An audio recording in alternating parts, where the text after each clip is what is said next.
Peace for the Troubled Heart by Herman Hoeksema. Chapter 6. Rejoicing in Heaviness. Wherein ye greatly rejoice, though now for a season, if need be, ye are in heaviness through manifold temptations, that the trial of your faith, being much more precious than that of gold that perisheth, though it be tried with fire, might be found unto praise and honour and glory at the appearing of Jesus Christ. The First Epistle of Peter, chapter 1, verses 6 and 7, part 1. Ye rejoice though in heaviness.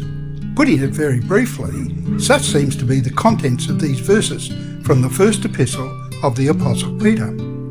Apparently a very strange paradox. Indeed, it is possible that two such contradictory states of mind exist side by side at the same time in the soul of the same individual.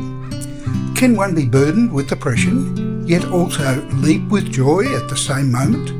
Can one weep and laugh, grieve and rejoice, groan and sing all at once? Yet it is only one of a multitude of similar paradoxical statements frequently applied to the Christian as he advances on his pilgrim journey through the world.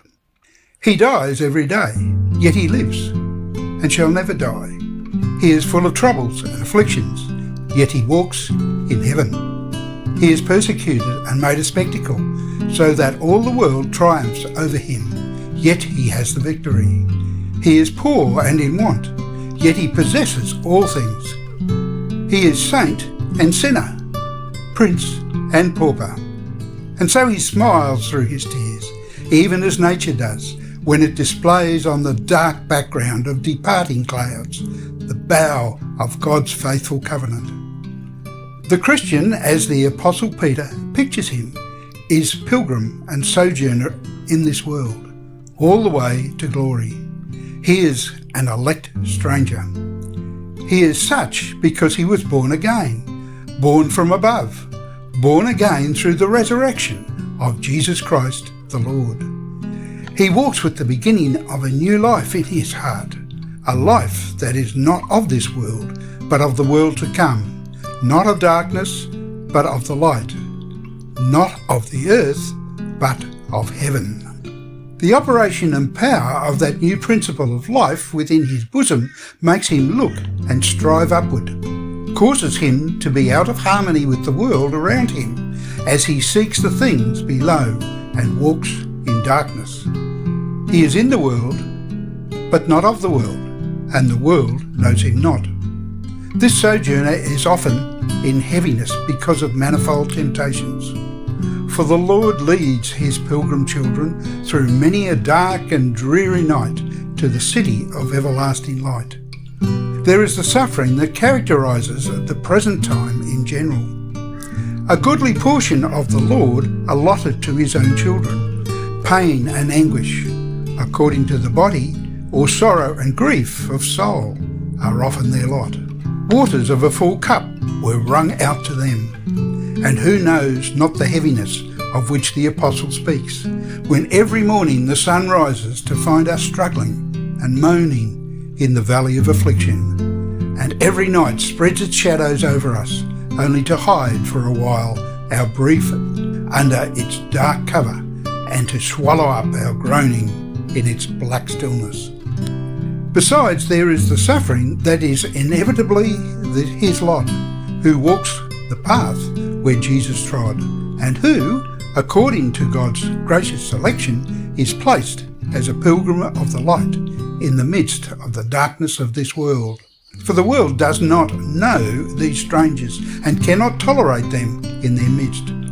Could they but sing and dance and seek the things below with the world would know them, and they recognise them as their own, but they cannot. And in their pilgrim life, advancing from strength to strength until they appear in Zion before God, they condemn the world and the ways of the world. Therefore, the world hates them, even as they hated him through whose resurrection they have begotten again unto a living hope. Hence they must be in manifold temptations, in trials and tribulations, in the midst of reproaches and persecutions, and often they are led as sheep to the slaughter all the day long. Thus it was with the church of Peter's day. Thus it frequently is. Thus it always is in principle. Thus it must be until the appearing of Jesus Christ our Lord. Surely the Christian and the church may for a time hide the light. The pilgrim may put his stranger's garb and appear in the many-coloured robes of the world. Then the hatred of the world may seem to change into goodwill, and the fire of the trials may apparently be extinguished. But the faithful pilgrim must suffer, and the more he lets his sunshine in, the more he will experience that his way is one of manifold trials. He walks his way in heaviness. Fear, anguish, poverty and oppression are often his lot. Yet although he is in heaviness, he rejoices greatly.